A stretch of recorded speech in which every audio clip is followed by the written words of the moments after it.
Trade with Kamran Bhavani. क्या आप stock exchange में इन्वेस्ट करके पैसा कमाना चाहते हैं तो हमारे ग्रुप को ज्वाइन करें। हम आपको देंगे बर वक्त और बेहतरीन मशवरे। हमारे पास अकाउंट खोलने और ग्रुप ज्वाइन करने के लिए इन व्हाट्सएप नंबर पर राब्ता करें।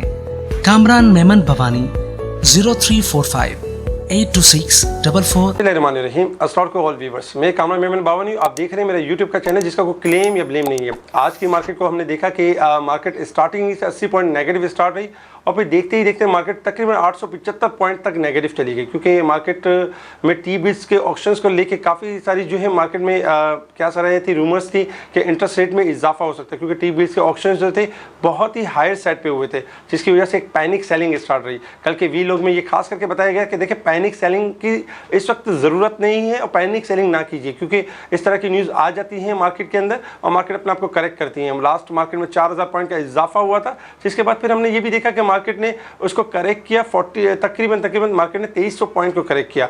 आज मार्केट जैसे 80 पॉइंट नेगेटिव के साथ स्टार्ट रही और तकरीबन 876 पॉइंट तक नेगेटिव के 44,656 का लो बनाया, जैसे कि सपोर्ट लेवल कल के दिन में बताया गया था कि 44,600 आपका सपोर्ट लेवल है। अगर ये लेवल ब्रेक होगा तो मार्केट अपने आप को मजीद करेक्शन लेगी, अदरवाइज इस सपोर्ट को सस्टेन करके आपकी बाउंस बैक कर सकती है। ऑडियो कॉल के थ्रू भी बताते रहे स्पेशल ग्रुप के अंदर के तमाम ग्रुप्स के अंदर कि मार्केट एक्सट्रीमली ओवरसोल्ड है और मार्केट ने पुल बैक करना है। मार्केट ने पुल बैक किया और 283 पॉइंट माइनस के साथ 45,249 के करीब इंडेक्स क्लोज रहा नेगेटिव। ओवरऑल अगर देखा जाए तो बहुत सारे स्क्रिप्ट थे जो कि लोअर साइड पे थे और उनमें फिर रिकवरी भी बनी, उनमें थोड़ी सी पॉजिटिविटी भी बनी। अगर वॉल्यूम्स देखें तो वॉल्यूम्स जो कल तक जो वॉल्यूम्स हुए थे 223 मिलियन के वॉल्यूम्स हुए थे और आज वॉल्यूम्स में भी अच्छा खासा इजाफा हुआ 325 मिलियन के। जब मार्केट स्टार्ट रही तो स्टार्टिंग में 9 मिलियन का वॉल्यूम्स हुआ था जब 80 पॉइंट माइनस थी। फिर हमने देखा कि तकरीबन 500 और 600 पॉइंट के दरमियान, यानी 500 से लेकर 800 पॉइंट के दरमियान 30 वॉल्यूम का यानी 30 मिलियन का वॉल्यूम्स हुआ। फिर उसके बाद वॉल्यूम्स में इजाफा होना शुरू हुआ, जो कि इजाफा होते होते तकरीबन देखा जाए तो 325 मिलियन तक का वॉल्यूम्स हुआ, जो कि बहुत ज़्यादा बेहतर थे। बहुत सारे स्क्रिप्ट्स लोअर साइड से अप साइड की तरफ मूव होते हुए नजर आए। अगर हम थोड़ा सा यानी कि उसके परफॉर्मर के ऊपर देखें तो टॉप परफॉर्मर में अगर देखें वॉल्यूम लीडर्स में WTL भी रहा, CNRG भी रहा, थोड़ा सा नेगेटिव भी रहा। इसके अलावा अगर हम पार्क इलेक्ट्रॉन को देखें तो पार्क इलेक्ट्रॉन 24 पैसे के साथ पॉजिटिव रहा, लोअर साइड टेस्ट करने के बाद बाउंस बैक हुआ। पाकिस्तान रिफाइनरी आपका बाउंस बैक हुआ। इसके साथ ही दूसरे छोटे मिसलेनियस स्टॉक्स भी रिबाउंड हुए, जिसमें WGL भी था, टीपीएल प्रॉपर्टीज भी था। इस तरह के स्टॉक्स भी रिबाउंड होते हुए नजर आए। लॉट केमिकल को ऊपर का लॉक लगा वंस अगेन और फिर इसके साथ ही हमने दूसरे स्टॉक्स में भी रिकवरी देखी। रिजल्ट सीजन था, रिजल्ट भी बहुत अच्छे रिजल्ट आ रहे थे। इसके साथ ही अगर हम रिजल्ट को देखें तो रिजल्ट में भी काफ़ी अच्छी यानी कि जो रिजल्ट थे। इसके साथ ही अगर हम देखें तो तकरीबन जो टॉप परफॉर्मर में अगर हम सेक्टर वाइज देखें तो सेक्टर्स में आज के दिन में केमिकल सेक्टर्स यानी कि बेस्ट परफॉर्म करते हुए नजर आए 28 पॉइंट प्लस के साथ, जबकि automobile 26 point, investment bank, pharmaceuticals, cables, oil and gas, textiles ये पॉजिटिव है, क्योंकि ऑयल एंड गैस की जो EPS थी वो काफ़ी पॉजिटिव रही। जबकि नेगेटिव साइड पर अगर हम देखें तो technology sectors, fertiliser, power generation, oil and gas, cement, refinery, इन तमाम सेक्टर्स में नेगेटिविटी रही। अगर हम रिजल्ट सीजन को देखें, रिजल्ट के हवाले से देखें तो रिजल्ट में लोड्स की जो EPS रही 17 पैसे की EPS रही, लास्ट टाइम 6 पैसे EPS थी, यानी कि थोड़ी सी बेहतर रही, इंप्रूवमेंट रही। डिविडेंड कुछ भी नहीं थे। गंदारा टायर्स की अगर हम देखें तो 78 पैसे की EPS रही, लास्ट टाइम EPS ₹1.89 थी, जो कि इस साल बहुत कम EPS रही।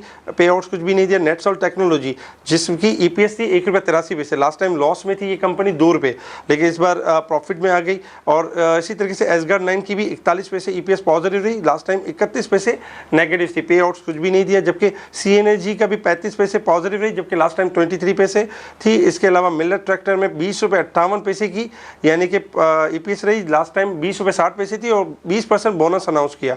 इसके साथ ही गनी वैल्यू ग्लास अगर हम देखें तो ₹1.99 की यानी कि EPS रही, लास्ट टाइम ₹2.52 थी, रिजल्ट में कमी रही।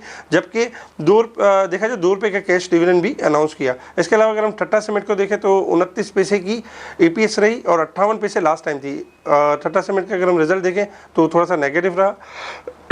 इसके अलावा अगर हम देखें लकी सीमेंट तो लक्की सीमेंट 17 रुपये 11 पैसे की ईपीएस रही, जबकि लास्ट टाइम 22 रुपये 10 पैसे की ईपीएस थी और पे आउट्स कुछ भी नहीं दिया। थोड़ा सा रिजल्ट नेगेटिव थोड़ा सा कम रहा लास्ट टाइम से।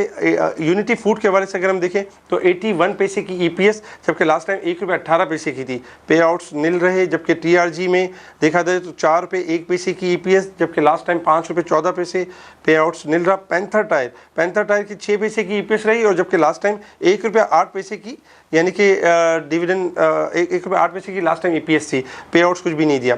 अच्छा, ये स्टॉक्स हैं आपके सामने जिनके जो लास्ट डेट है डिविडेंड की, जिसमें RMPL है यानी कि 100% कैश डिविडेंड अनाउंस किया 29 अप्रैल लास्ट है, जबकि 3 मई को अगर देखा जाए तो allied bank, UBL, ICL, SPEL, MEBL, हम नेटवर्क, इनकी जो देखा जाए तो 3 मई तक SPEL की लास्ट डेट है, जबकि 5 मई इनकी बुक क्लोजिंग वगैरह भी है। इसके अलावा अगर हम देखें वीक के हिसाब से तो वीकली जो वॉल्यूम्स की जो एवरेज रही लास्ट टाइम वीक के हिसाब से 531 मिलियन की वॉल्यूम्स रहे थे और इस वीक में 490 मिलियन के वॉल्यूम्स भी देखा जाए तो थोड़े से कम हुए। इसके साथ ही हम बात करते हैं टेक्निकल चार्ट के हिसाब से कि इंटरनेशनल मार्केट में क्रूड ऑयल की परफॉर्मेंस किस तरह से होगी। अगर हम क्रूड ऑयल को देखें तो इस वक्त जो क्रूड ऑयल ट्रेड कर रहा है ओवरऑल अगर देखा जाए तो 102 के पास ट्रेड कर रहा है क्रूड ऑयल, और क्रूड ऑयल तकरीबन इसमें $1 का इजाफा है। क्रूड ऑयल अगर $98 के लेवल को ब्रेक कर देता है तो फिर इसमें हम कमी देखेंगे, अदरवाइज इसमें $105 से लेके $108 तक रिकवरी देख सकते हैं। टेक्निकल चार्ट की तरफ हम मूव करते हैं। आज की मार्केट के हवाले से अगर हम शॉर्ट ग्राफ के हिसाब से अगर हम देखें तो शॉर्ट ग्राफ के हिसाब से जैसे कि कल के दिन में मार्केट आपकी हाईली ओवरसोल्ड थी, लेकिन जैसे कि एक न्यूज़ बनी उसके ऊपर हमने एक मार्केट को गिरते हुए देखा और फिर इसके बाद जैसे मार्केट अपना तकरीबन मैक्सिमम हद तक मार्केट गिर चुकी थी, इस वजह से हमने पुल बैक देखा और मार्केट शॉर्ट ग्राफ के हिसाब से अब भी अगर हम देखें तो हाईली ओवरसोल्ड है मार्केट।